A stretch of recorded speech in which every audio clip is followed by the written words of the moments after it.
মুর্শিদাবাদের সর্বকালের সেরা এবং ঐতিহাসিক বস্ত্র প্রতিষ্ঠান। বিয়ের কেনাকাটা থেকে শীতের পোশাক, নামি ব্র্যান্ড, সেরা দাম, একটাই নাম, সুনিতা। স্বাধীনতা দিবস উপলক্ষে পতাকা উত্তোলন করেই থেমে থাকেনি লক্ষ্মীনাথপুর দর্জিপাড়ার যুবকেরা। এদিন সকাল সকাল এলাকার অসহায় মহিলাদের মধ্যে শাড়ি এবং স্কুল পড়ুয়া শিশু কিশোরদের হাতে খাতা কলম তুলে দেওয়া হয় তাদের পক্ষ থেকে।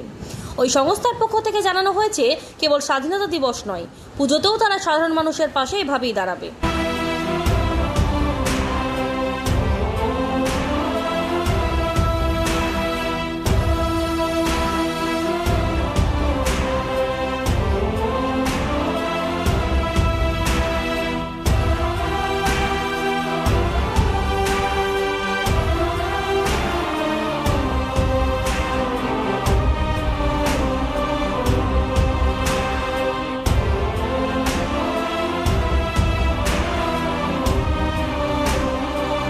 চলুন সংস্থার অন্যতম সংগঠক মিলন শেখ কি বলছেন শুনে নেওয়া যাক।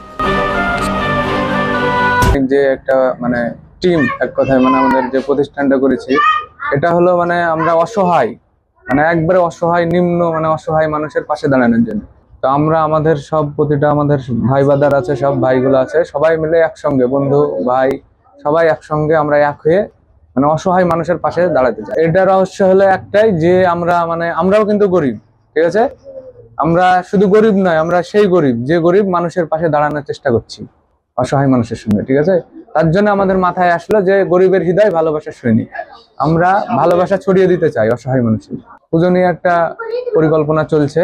আমরা আমাদের হিন্দু ভাইদের যারা অসহায় তাদেরকে আমরা তাদের পাশে দাঁড়াতে চাই। আর আমাদের এই গ্রুপটা কোনো জাতি ধর্ম কোনো ভেদাভেদ নেই, সবাই মানুষের পাশে থাকতে চাই আমরা। হাঁটু নিয়ে যন্ত্রণা আর নেই ভাবনা, আপনার শহরে হাজির উপাসনা। এখন সফলভাবে হাঁটুর প্রতিস্থাপন ডোমকলে উপাসনা হাসপাতালে। উন্নত চিকিৎসার একটাই ঠিকানা, উপাসনা। তো জাতি ধর্ম নির্বিশেষে আমরা সকলের পাশেই দাঁড়াতে চাই। যারা একদম গরিব, দুঃখী, দুস্থ মানুষ, তাদের পাশে আমরা যতটুকু সম্ভব আমাদের দ্বারা ততটুকুই আমরা তাদের পাশে দাঁড়াতে চাই। এটাই আমাদের উদ্দেশ্য এই সংস্থার। সামনে পুজো আসছে, এ নিয়ে একটা পরিকল্পনা ভাই করেছে। তো আমরা সকল মানুষের পাশে, হিন্দু মুসলিম এখানে কোনো জাতি ভেদাভেদ নেই। আমাদের যে টিমটা আছে, গরিবের হৃদয় ভালোবাসার সৈনিক, আমরা সকল মানুষের পাশে, গরিব মানুষের পাশে আমরা থাকতে চাই।